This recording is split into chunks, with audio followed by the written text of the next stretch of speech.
What's up, guys? JT Postman here, and we are back with another episode of our Let's Talk NHL series. And in this video, I want to talk about the blockbuster trade that sent Carolina Hurricanes captain Eric Staal to the New York Rangers in exchange for forward prospect Alexei Sorella, as well as a 2016 second-round pick and a 2017 second-round pick. So Staal to New York for Sorella and 2 seconds. Now, my initial reaction to this deal when it was leading up. Let's start from the beginning. Let's start from the morning of the 28th of February. I woke up. I went on Twitter because that's where everything just starts blowing up. And I had first seen, I'm following all the guys, Bob McKenzie, Darren Dreger, all them. And I had seen, just that, whatever, the Rangers and Hurricanes, they're talking, and the Rangers, if Staal is willing to waive his no-trade clause, or if the Hurricanes ask him to, the Rangers are going to make an offer. And I was like, whoa, all right. So the Rangers are going to make an offer here. This is interesting. But then I started thinking, what are they going to trade to Carolina? Because I saw what the Blackhawks had to give up for Andrew Ladd. A first-round pick, a pretty good prospect. I was hoping and praying the Rangers did not trade one of Brady Shea, Pavel Buchnevich, or especially another first-round pick. I was praying for that, and Chris Kreider as well. I'll get to that later. And then next, I'd actually seen that any possible Eric Staal deal to the Rangers would most likely have to include Chris Kreider going back to Carolina. And I was afraid of that for multiple reasons. First off, Chris Kreider's 24 years old. He's almost 25, so he's still a young player. He's a restricted free agent. So if you're going to trade him, it would make more sense to trade him at the draft versus right now. It wouldn't make any sense. And also because Kreider, he has been doing better the last couple of games, and he's a playoff performer.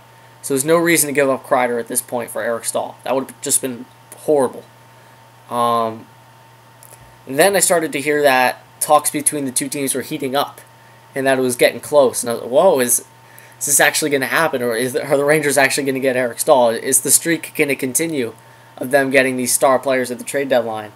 And then I saw that it just popped up, boom, out of nowhere. Pending a trade call, Eric Staal is headed to New York.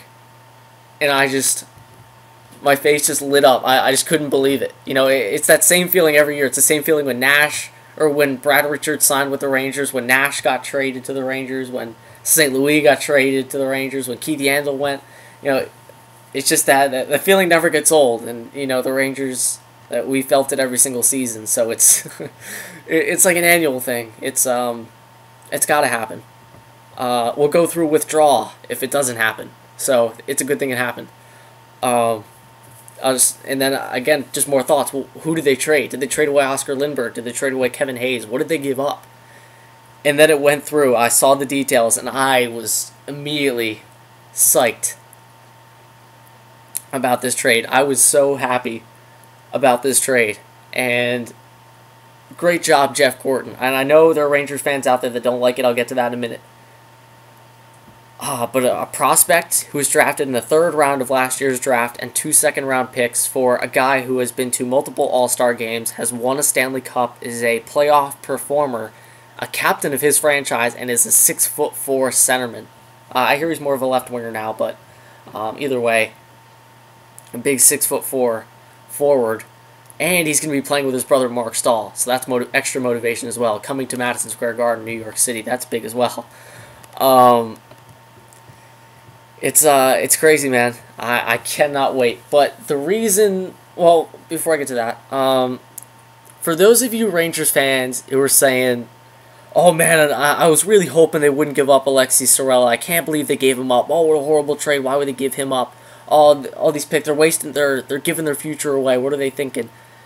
You guys all need to, I'm not going to say it, but first of all, I'm sure 95% of those people saying, they shouldn't have traded Alexei Sorella, what are they doing? I'm sure 95% of you have never seen Sorella play before. I'm sure most of you never even really heard of him before, other than what you heard today on Twitter about some of the analysts saying. I'm sure 95% of the people today saying that they shouldn't have traded him, or just people that saw Bob McKenzie or whoever, or Craig Button saying, oh, I see this guy play in in the Swiss League or whatever. This kid's looking real good. He's got great hockey IQ. He could be a great player in the league one day, and everyone automatically thinks, oh my God, it's Anthony Duclair all over again. This guy has never played an NHL game. He just got drafted in the draft last year in the 3rd round. Give me a break. He's not the future Patrick Kane. Even if he was going to be, you can't tell yet. It's ridiculous. I mean, even Jonathan Drouin isn't a sure bet, and the guy's played in the Stanley Cup Finals before. It's ridiculous. But 2 second-round picks. I know the Rangers are lacking draft picks in the future, but they got to go for it, man. They have to, and they're literally right up against the cap. They're less than $500K of cap available. They're right up against the wall. This is literally as much as they can do to try to go for this. They've put everything in. They've acquired Keith Yandle. They've acquired Eric Staal. They gave up 2 seconds. Actually, I think they gave up a first and a second for Yandle, didn't they? I don't remember. But main points: a first, 2 seconds. Anthony Duclair. They've given up a lot for veterans, man. And then those 2 firsts for St. Louis. They've given up a lot to try to win, and this could be their last chance. You know, with Chris Kreider and JT Miller, their RFAs this offseason, they're probably going to lose Keith Yandle. They're probably going to lose. Well, they're going to lose Eric Staal. They're going to lose Dan Boyle. He'll probably retire. They could lose Dominic Moore. I really hope not, but they could lose him too. They're going to lose a lot of guys, and Henrik Lundqvist isn't getting any younger. He's turning 34 soon, so they got to do something. And this could be Rick Nash's last little stint here as a Ranger too. He could be traded in the offseason. At least I hope, depending on how he plays in the playoffs. But at this rate, they're not going to be able to trade him, man. Unless they retain most of his salary, they're not going to be able to trade Rick Nash. But for this deal, giving up a prospect, and also one more thing, it could have been a much worse not worse as in a worse player. I mean worse as in a better player. They could have given up much better prospects. Brady Shea, Dylan McElrath, Kovacs, Halverson, Buchnevich. You know, so many prospects they could have given up. If I do rank those guys I just mentioned and Sorella on a list, Sorella would have been last. You know, just because even as a Rangers fan, you know, I haven't heard much about him. You know, they just drafted him. You know, it's not like you can tell yet at all, you know, what kind of player he's supposed to be. He can dominate in whatever league all he wants, or he can do well in any league. We'll see when he gets to the NHL and see what happens. There have been guys drafted first overall that barely played any NHL games or didn't really work out at all. So you can't tell me that you're angry about a 3rd round pick being traded away, expecting him to be the next Patrick Kane or whatever. It's ridiculous. But what Eric Staal brings to the table, he's 6'4". He's huge, and I think he's the thing he's the player the Rangers have been missing the last couple of seasons in the playoffs. That big body in the playoff. Rick Nash, he has not performed. With his size and his speed and his ability, he should be dominating, and he's just not. I don't know what it is about him. I don't know if he just doesn't care, or if he's afraid to get hurt, or if he just... I don't know what it is, but he's never in it in the playoffs. He's never in it. I remember one goal last year. It was in Game 6 of the Eastern Conference Final, the game the Rangers just destroyed the Lightning. Rick Nash was cutting down the left wing, and he actually cut towards the defenseman, towards the net, turned his body, and actually scored on the backhand. That was the first time I've ever seen Nash put that much effort into a playoff game, and into a goal, into a playoff play, basically. Any other time, he would have just stayed on the left, stayed along the boards, and just thrown the puck low on the net. But he actually cut to the net, used his size, used his speed, and his hands, and scored. It's a crazy thing. I really hope he learns how to do that more in these playoffs. Hopefully he comes back from his injury before the playoffs start. Or hopefully, I hope he's sidelined for the rest of the season. Don't risk him coming back and getting hurt again. Keep him out. Let him come back and start playing the playoffs. I think that's the best way to do it.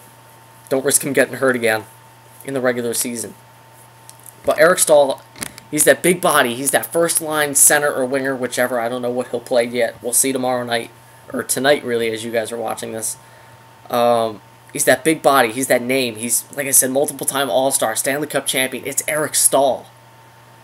And I'd also like to point out that is now 9 players on the New York Rangers that have either wear a C or an A currently on their jersey or have at some point in their careers. Just going down the list, Rick Nash, Eric Staal have both been captains. McDonagh is the captain. Derek Stepan, I'm trying to go right off the top of my head here. Derek Stepan, Dan Girardi, Mark Staal, Dan Boyle, Keith Yandel.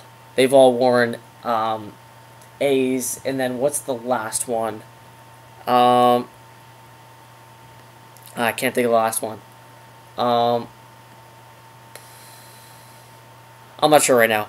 But point is, a lot of leadership on the Rangers. They've got many guys who've been leaders before. And, or what am I saying, leaders before? I'm getting all jumbled up. I'm still trying to think of the other player. But they've got so much experience on their team, guys who have won cups before, veterans. You know, I heard them say here on NBC, it was before the Tampa Bay-Boston game, they said the Rangers are the oldest team in the NHL right now.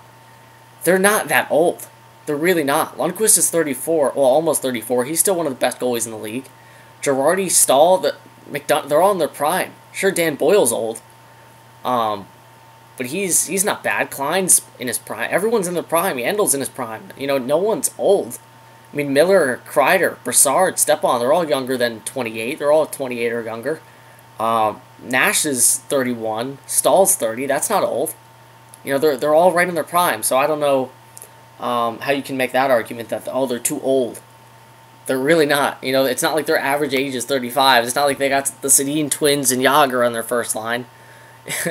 Yeah, they're not that old of a team. And they're an experienced team. They got a lot of veterans. That's a good thing. That's why the Lightning lost in the Cup last year to the Blackhawks. The Blackhawks have veterans. The Lightning had guys like Kucherov, Palat, and Johnson, and Stamkos leading the way. Younger guys who hadn't been there before. So that's why I love the Eric Staal acquisition. I like what they gave up, or lack thereof. I think it's a great deal. I'm very excited to see Eric Staal play for the New York Rangers. Let's see. Any other things I wanted to say to wrap this up? I don't think so. Actually, no, there was one thing. Just to give you guys a perspective of how I believe the Rangers will do in the playoffs this year. Think about it. Last year, they went to Game 7 of the Eastern Conference Final. They did not have Mats Zuccarello. Rick Nash was not 100%. McDonagh, I think it was a broken foot. I don't think it was a broken leg. I think he had a broken foot. You know, the guys like Miller and all them, they were inexperienced at that time. You know, they hadn't had that experience before. Now, JT Miller's having a breakout season. Guys like Hayes and Lindbergh, they've had experience now. Their defense is even better. Keith Yandel is really clicking right now in the lineup. He's looking really good this year. He's going to be much better. He was good in last year's playoffs. He's going to be even better this year. McDonagh's healthy. You know, he's had a lot of injuries recently, but he's healthy now. Nash is going to be healthy. They added Eric Staal. Zuccarello's healthy. It's going to be a good year. It's going to be a good playoff run. It's going to be tough. If they run into a team like the Islanders, obviously that's going to be like a Stanley Cup Finals atmosphere. Whoever comes out of that series, oh my God, they're going to be beat up by the next round. If they play them, if they play the Penguins, that's a lot of skill. You know, this could be Crosby and Malkin's last chance together to try to win with Pittsburgh. So you know they're going to be going for it. The Capitals, obviously, I don't even need to say anything about them. They're just insane right now. The Lightning are picking it up. The Panthers are making moves. They're going for it. I think this is the most, I said it at the beginning of the season. I said it before the season even started. This is the most competitive league. This is the most competitive NHL we've seen in a long time. And it's going to be a lot of fun. I cannot wait for the playoffs. Whoever wins the Stanley Cup this year truly 100% deserves it. It's going to be insane. I can't wait. But let me know in the comments what you guys think of this trade. I think it's a great one for both teams. You know, the Hurricanes, they get a good prospect and a couple of second-round picks. That's great. You know, that's 3 prospects for your pending UFA captain. It's a good deal. Let me know what you guys think, and I'll see you in the next episode.